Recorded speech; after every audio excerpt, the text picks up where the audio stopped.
Hey, Crosspoint family. It's so good to be with you guys again this week. We're going to be jumping back into the Sermon on the Mount.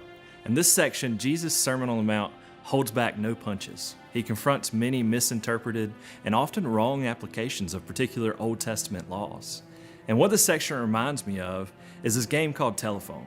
This is a game many times that is played in elementary, middle school, high school. It's a game where the leader or a teacher, they go to a student, they whisper a phrase or sentence into their ear, they turn to their neighbor and then repeat the phrase. And it just goes over and over until the last person hears the phrase.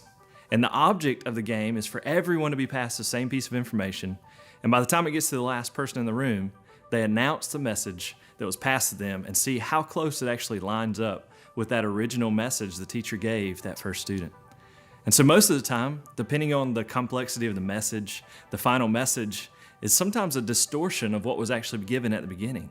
It may have words or thoughts from the original message, but it has been warped, it's been misunderstood as it's passed from one person to another. So in this section we're going to look at today, in the Sermon on the Mount, Jesus, he uses this phrase over and over again. And that phrase is, "You have heard that it was said." And he gives a saying, but then he counters it with saying, "But I say to you." And so Jesus, he's going to do a few things here. One, he's going to rightly interpret the original intent of the laws. But also, he's going to take them one step further, showing that they're not just surface level, but each has a deeper meaning. And the second thing he shows us is his authority. He's going to say, "You have heard this, but I say." And the way Jesus says these things comes from a place of authority.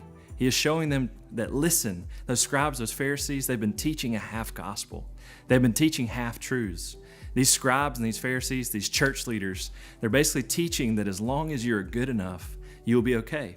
As long as you follow these particular rules, you'll go to heaven. But the question arises, how good is good enough? I mean, I'm not a murderer, so that's pretty good, right? I haven't committed adultery, so that's good too. I haven't lied on my tax returns. I haven't robbed a bank. I haven't punched my neighbor in the face, even though I really wanted to. And so that's pretty good, right? Well, Jesus, he answers these questions by simply just opening up the Old Testament laws and showing what it truly means to love your neighbor as yourself. And Jesus, he doesn't just randomly pick out laws either. If you notice, each of the laws he looks at are related to the last 5 laws in the 10 Commandments. If you need a refresher, the 6th commandment, "Thou shalt not murder." The 7th commandment, "You shall not commit adultery." The 8th commandment, "You shall not steal." The 9th commandment, "You shall not bear false witness," or "do not lie." And then that final commandment, the 10th commandment, "Thou shalt not covet." And so as we look at these commandments, at first glance, they all seem separate from each other. They seem to be all standalone. But what Jesus does in this passage, in the Sermon on the Mount, is show their interconnectedness, how one can lead to another. For example, when Jesus hits on the commandment to not murder, he says, "You may not have physically murdered someone, but what is the motive of our anger?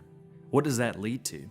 If you're familiar with anger, I'm sure we all are, but anger's mission is to damage or destroy another person.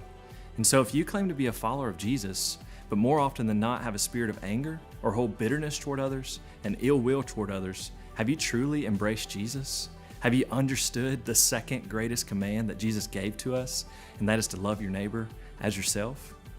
So let's look at the next one. Let's look at lust. Jesus says desiring to commit the act of adultery with someone else and dwelling on that desire is no different than actually committing adultery. Also, we see this from the 10th commandment. Do not covet. We shouldn't long for what someone else has. We should be satisfied in Jesus. And so each of these commands that Jesus brings up, it reminds us of something very important. And that's the question I asked earlier. How good is good enough? Well, when Jesus starts to show us what it means to truly honor God and to follow after Him, we understand that we all fall short, that good is never going to be good enough.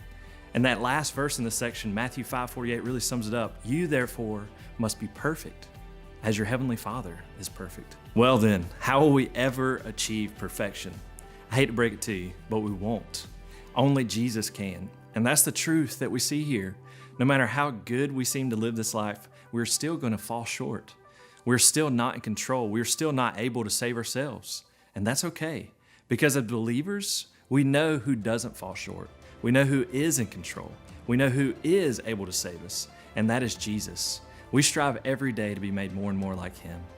But that will never happen if we don't actually follow him and recognize our sin that separates us from God. So as we look at these things together, let's check our hearts and our motives.